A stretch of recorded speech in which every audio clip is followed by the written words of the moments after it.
It is the Dallas Cowboys owner and general manager, Jerry Jones. Good morning, sir. Hey, good morning, Kevin, Corey, Mike. Good to be on with you. Now, I know the city of Los Angeles and the state of California are trying to dull my hopes, but can you give me any hope that the Super Bowl will relocate here in about 5 weeks? I'm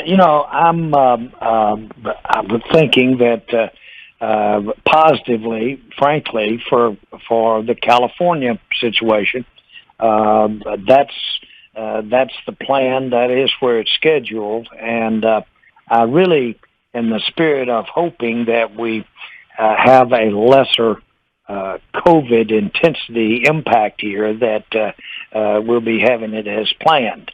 But make no mistake about it, if we do have a situation where we need to make an adjustment, we have a great place to have that Super Bowl right here, and we all want to be a big can-do participant in it. Jerry, have you been frustrated since 2010 when you got the Super Bowl and everybody says you have the best stadium that gets to kind of go to all the stadiums? We thought as Cowboy fans that you would have it kind of every 5 to 7 years here in the Dallas-Fort Worth Metroplex, that you haven't got a Super Bowl since? Well, I think this. When we got that Super Bowl, we did a great job. Roger Staubach, people like Ross Perot Jr. were really backing the effort. But we thought that we would sell the fact that this is football country, and it is. And it's just recognized as the heart of it's the heart of things relative to our sport and our game. And so I think we basically sold all the other owners about, this is a big statement about football. This really is something we want to say and say hard to the NFL and to the fans. I still believe that very strongly. And so while you have some of the weather issues, some of the kind of the vacation experience type issues on the Miamis or the Californias, still this is the center of the country, and logistically it makes a lot of sense for the NFL considering our entire national fan base. Still believe that. Still believe we have the best venue and all of that. What we've really run into, though, is the NFL likes to, when you build a new stadium, they really like to take that market and give it the big bump that goes with that time new stadium and have a Super Bowl in that area. And I think that more than anything, the building of new other stadiums has probably kept us from having another one sooner than we've had. So I hold out. I always want to have it. We deserve it. We're a football country, and I hold out the hope. And the same thing when I built the stadium, it's a place for a Super Bowl. Jerry, have you or are you taking a different approach to maybe motivating the players here at the end of the season as you get to the playoffs? Or is this more like, are you more hands-off and you're like, I'm going to let the coaches be the guys that motivate these guys? Well, I don't really believe that we need motivated as a team at all. Now, issues of preparation, issues of reminding everybody, boy, these don't come along. This is the apex of what we're out here about. There'll be only one left standing. Let's give ourselves every opportunity. The issue of just continuing to emphasize not little things, but many things have to come together to have a good football play or have a good football game. Emphasizing the need to really realize that you're one and done if you miss. That's more the area of emphasis of just how important each practice is, how important each snap is in the ball game. So that's a long way of saying, look, everybody knows what's at stake. Everybody knows what we play for. We know what it means to us individually. We know what it means to us as a team. You don't have to work hard to motivate and make that point. Now, how you do it, that's something else. And, of course, that is the primary responsibility of the coaching staff.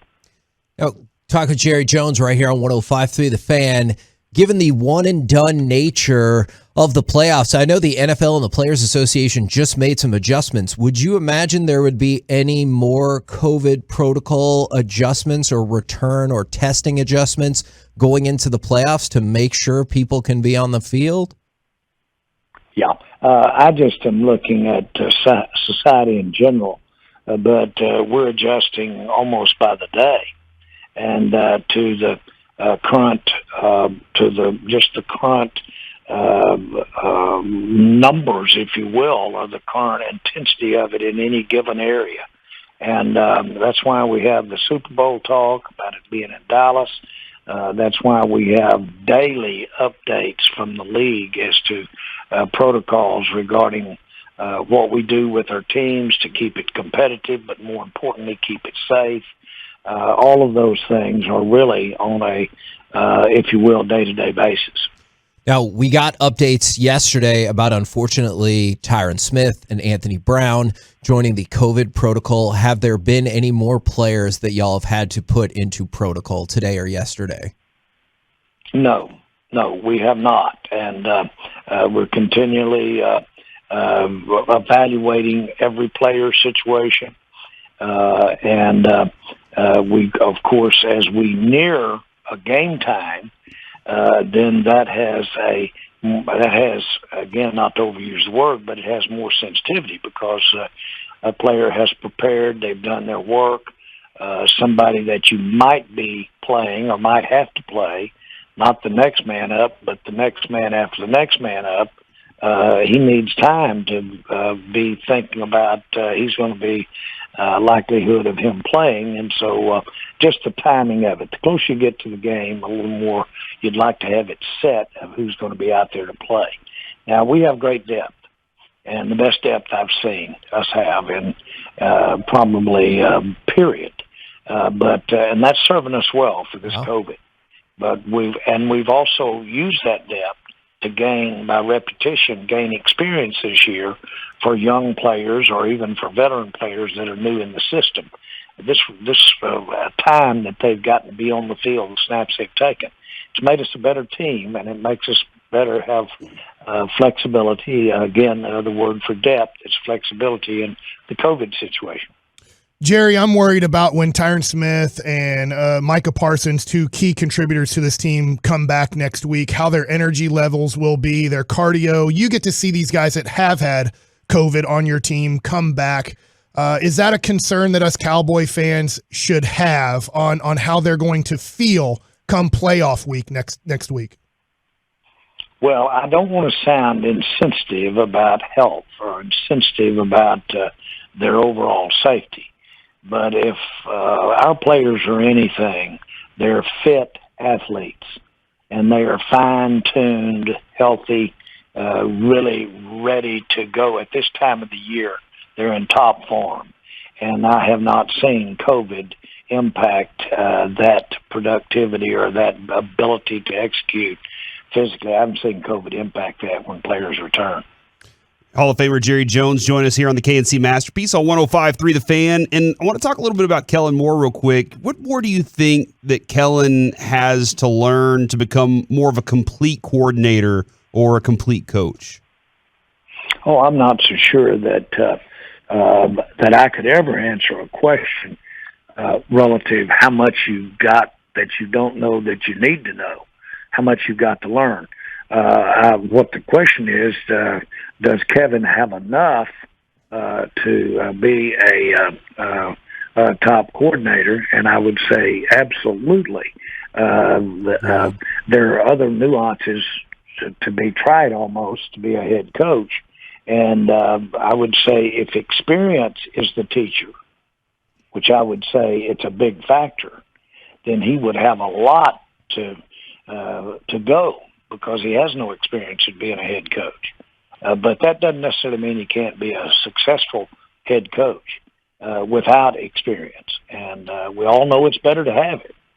But there are other qualities that will come out while you're gaining that experience that sometimes may be better than the experience. The freshness, the creativity, some of the angst that goes with it can be a positive when you don't have the experience. And I'm not just talking about coaching. I'm talking about any endeavor that you get into. So I will tell you that a fresh inexperience can sometimes be a real positive as opposed to an experienced, maybe set in your way approach. Definitely agree with all of that. We've always been curious about this. Does the NFL tip you guys off, tip the teams off at all about what time slot you might be looking at going into the playoffs? Like, did they move y'all to Saturday so you could play in Saturday next week? Or do they give you an idea of, hey, here's where we're thinking you might be playing? That's an astute question. Thank you. And and it's one that the better you could make decisions and have the best matchups at the best time slots, the better your viewing audience is. And it's an important factor. And the answer is you don't know until you see who's going to be playing. And because that gives you an idea, especially since you do have one of the games next week will be at home for somebody. When you think about weather, you think about time of day, you think about all of the factors, just the real tangible things. We don't know who the teams are going to be for the most part. We know in our case Green Bay is going to be in there next week, but apart from that, you got to see some games played. So you can do a lot of work, you can do a lot of practice, machinations, but to really get down to the nut cut, you need to see who the teams are going to be. Who's going to win Monday, Alabama or Georgia? Why? Well, I'll tell you, it's tough to beat a team twice. It's real tough. And I think that holds true at any level. And so that's going to be quite a challenge for Alabama to come back and win again 2 times against what I believe may be the best defense, college defense that I've seen. And that's going to be quite a challenge for Alabama. Again, this is kind of out of both sides of your mouth. Mm-hmm. But if Alabama beats Georgia a second time, they are definitely the number 1 team in the nation. Well, Alabama. Obviously, if from they beat Georgia the second time. Obviously, from a selfish perspective, I like the idea of not being able to beat a team 2 more times, since the Cowboys might just match up with Arizona in the playoffs. So I like that. I like that a lot. Hey, I'm not so sure that when that ball lands and it's oblong, and so you don't know which way it's going to go. I'm not so sure it's got the fact that they've beat that team before in the same year in mind when the ball goes that way. There's so many things that cause the outcome of a ball game. The fact you played them twice really gets lost in the shuffle. Jerry, on last week when Michael Gallup went down, a lot of fans out there were like, "Oh my gosh, that's you had 3 great receivers," and I know you have Cedric Wilson and Malik Turner. You're very deep. You were just talking about that, but do you look at a Michael Gallup, a CeeDee Lamb, and an Amari Cooper as an embarrassment of riches or a necessity in today's NFL? Well, I look at it a little differently. You can take the 3 and say, boy, what a good situation. But at the end of the day, when the ball is headed in one of them's direction, then I'm glad we've got that quality at either one of the 3 it's going to. The play that's going to be made right there. Now, the fact that you have 2 others out there, in this case we're talking about 3, should cause your defense to be compromised on all 3 of them in some form or the other. They should be clearing out for the other one to have a better chance to make the play. Now, that's theoretical I'm talking about, but the 3 receivers should open it up for the one, and the one, if they're that quality receiver, should give you a better chance to have the completion. Now, that's all theory, but I like having the 3. It should work that way. But again, you're foiled sometime by clever defense or just happen chance. Now, Wednesday night, they had the Dirk jersey retirement ceremony, and Mavericks head coach Jason Kidd joked about, because of all of the corona issues, he wanted to give Dirk a 10-day contract. If you could just pluck any former Dallas Cowboy and bring them back to prominence and add them back to the roster, who are you picking right now? Well, I'll tell you, I've recently seen Jason Witten. I'd love to have him for a game.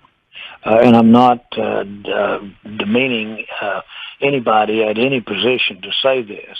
And DeMarcus Ware, I could use him for a few rushes. 4 or 5 of them in the right spot could really help out there at a time. And so you could probably go on down the list, but they come to my mind pretty good. I get to see them a little more often, and they look fit, and I know they can be good.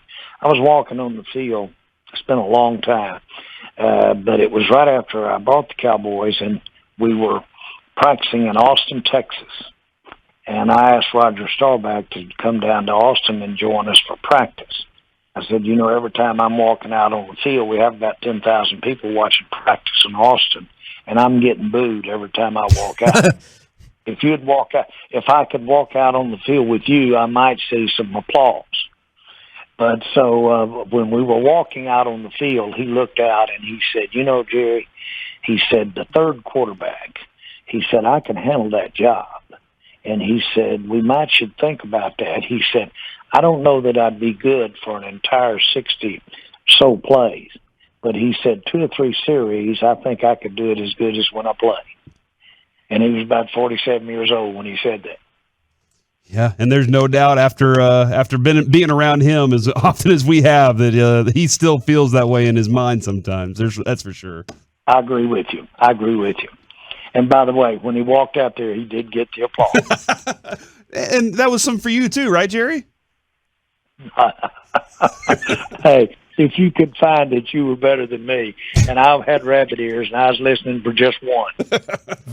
Awesome stuff. Thank you so much, Jerry. Go get that win over the Eagles, and we will catch up with you again next Friday, sir. Thanks, guys. Have a good day.